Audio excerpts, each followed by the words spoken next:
Yes, may M50 siya. Hey guys, what's up? This is Geronimo and thank you for watching this video. And for today, bibigyan ko kayo ng 7 ways kung paano nyo ba ma-enjoy yung bago nyong Canon EOS M50. Just before we start our video, disclaimer lang, this video is intended for beginners, not for advanced and pro users. Okay, let's start with number 1. So kung mapapansin nyo, napaka-user-friendly ng ating menu interface using this Canon EOS M50.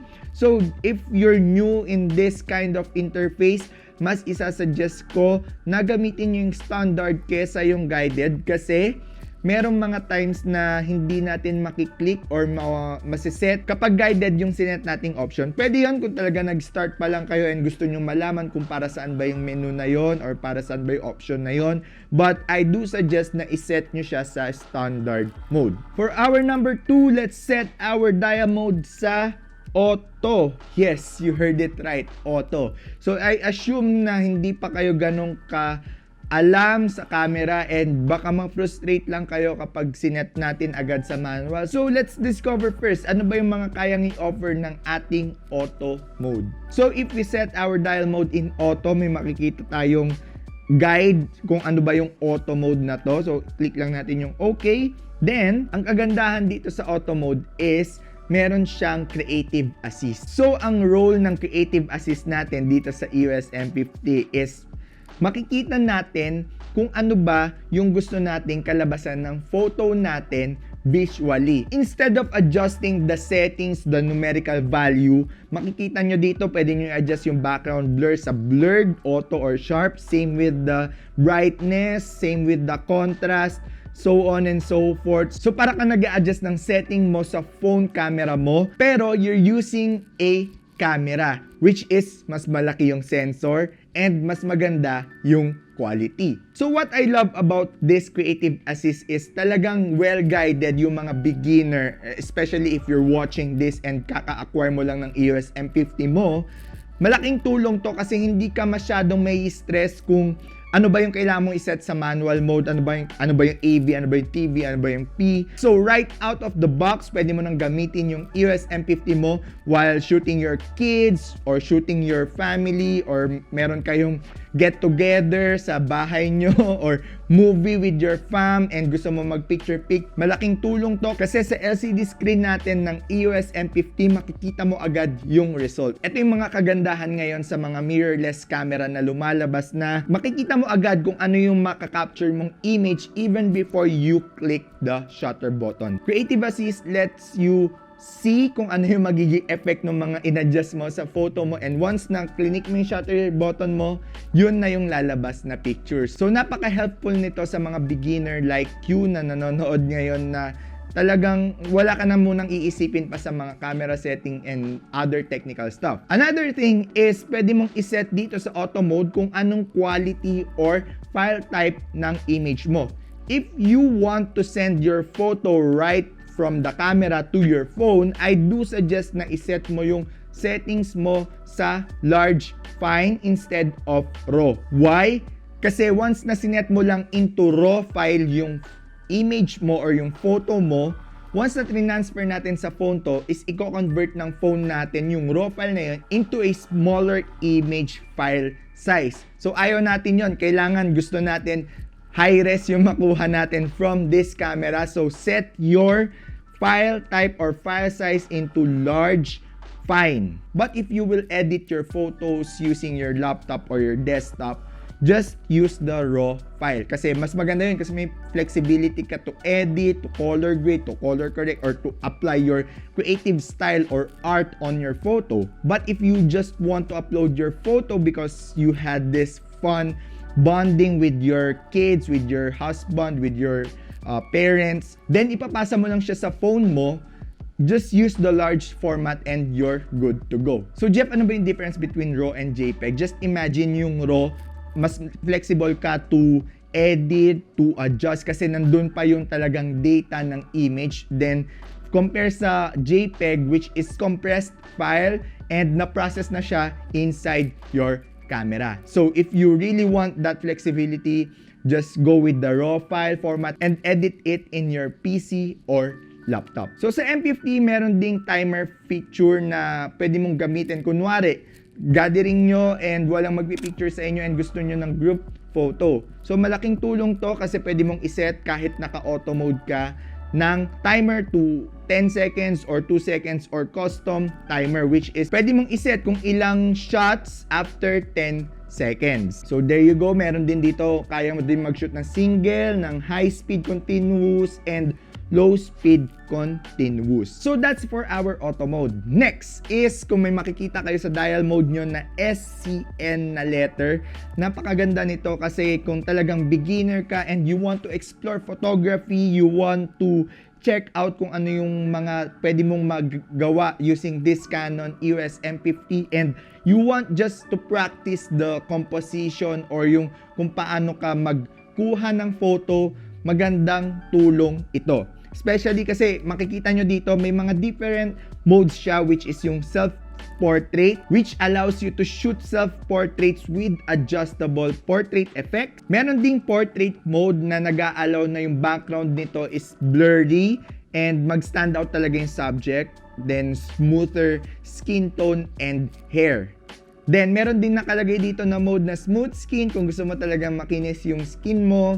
Meron ding for landscape na talagang wide depth of field. Talagang makukuha niya yung from foreground to background and talagang sharp images. Ang dami kong talaga doon, no? Next mode for this scene dial mode is yung sports. This allows you to shoot subjects in motion, talagang continuous shooting with subject kept in focus.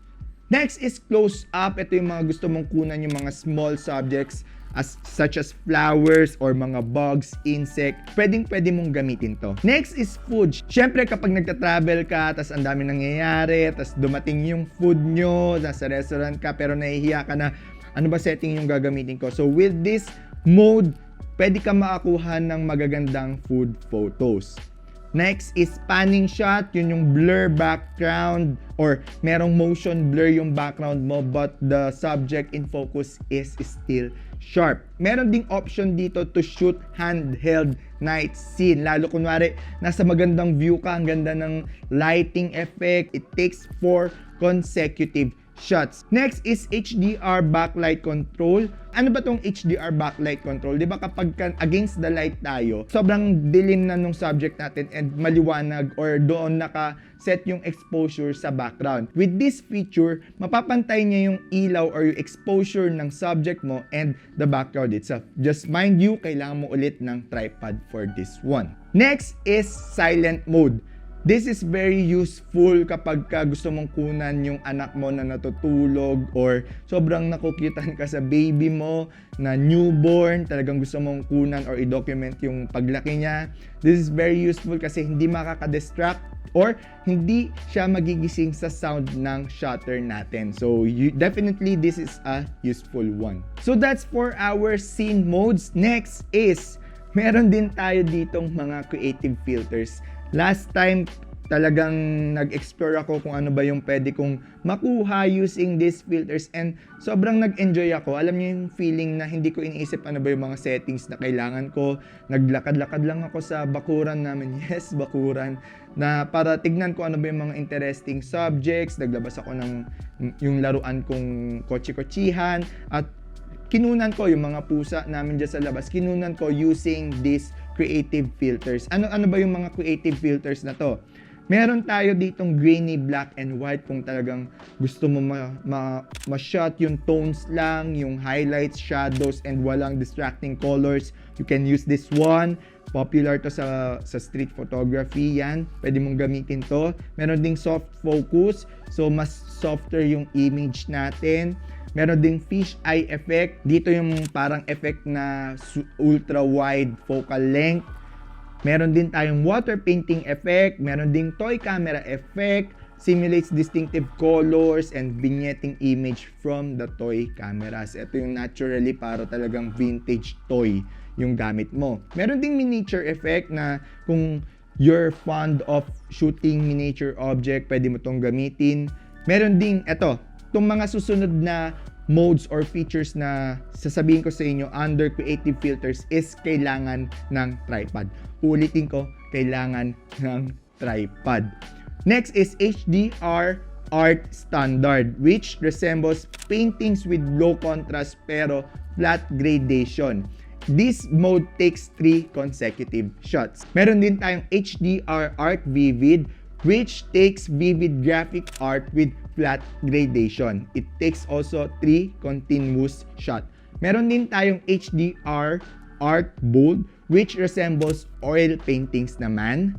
Then lastly is HDR art embossed, which resembles old faded photos. So for these HDR features under creative filters, kailangan mo ng tripod for you to be able to maximize and enjoy this feature. Now we're done with creative filters. Next is this camera's autofocus. We all know that this camera is packed with great features, but one of the notable feature of this camera is its autofocus. It has the dual pixel autofocus or yung dual pixel AF na tinatawag natin na autofocus ng Canon. Maganda siya, mabilis, talagang meron siyang eye detect feature din or face detect feature din na talagang tinatrack niya yung mata mo or yung mukha mo, and kapag ka may dumaang ayan, kung mapapansin nyo, EOS R yung gamit ko. So, ganito din siya. Once na may dumaan na something sa mukha mo, hindi siya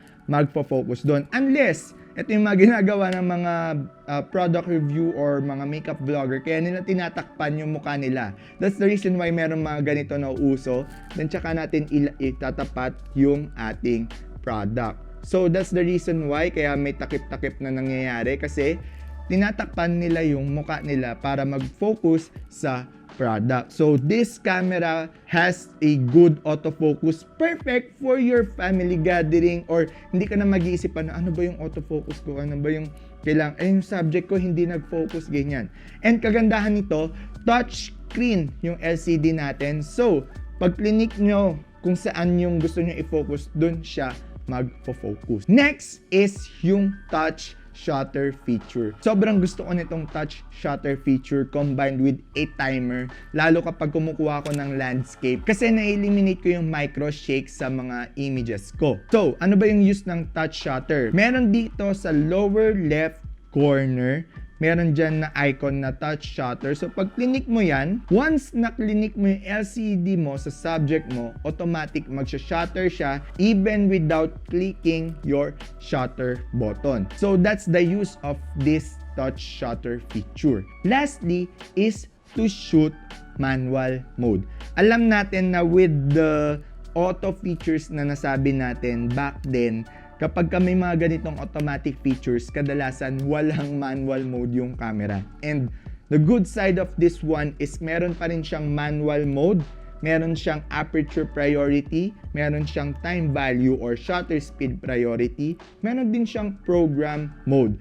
So, you have the flexibility or versatility na say after a year gusto mo na mag-explore paano ba talaga mag-set ng shutter speed, aperture, or ISO mo ng personally, yung sarili mo talagang sineset without the help of the automatic features here in this camera, pwede mong gamitin to. Pwede ka mag-experiment, pwede mong pag-aralan kung ano ba yung mga shutter speed na yan, ISO. By the way, we have a tutorial about shutter speed, ISO, and aperture. You just have to click the link up here after this video and watch that tutorial. Meron tayong keynote presentation dun sa description nun. So, download that keynote and talagang it will really help you. So with that, I hope this video helped you in understanding your camera better, especially this Canon EOS M50. I know na talagang excited ka to use this one, and with this feature, mas ma-enjoy mo pa yung paggamit ng Canon EOS M50 mo without thinking yung technical stuff muna and just enjoying capturing life, capturing memories, capturing your newborn baby, or capturing your mom, your dad, your girlfriend for the memories. So if you like this video, don't forget to click the like button, and if you want to learn more about photography, videography, editing, and vlogging, consider clicking the subscribe button. Also, we do have our Buy Me a Coffee site link in our description box below. Once again, this is Geronimo. See you on my next one. Bye. Peace.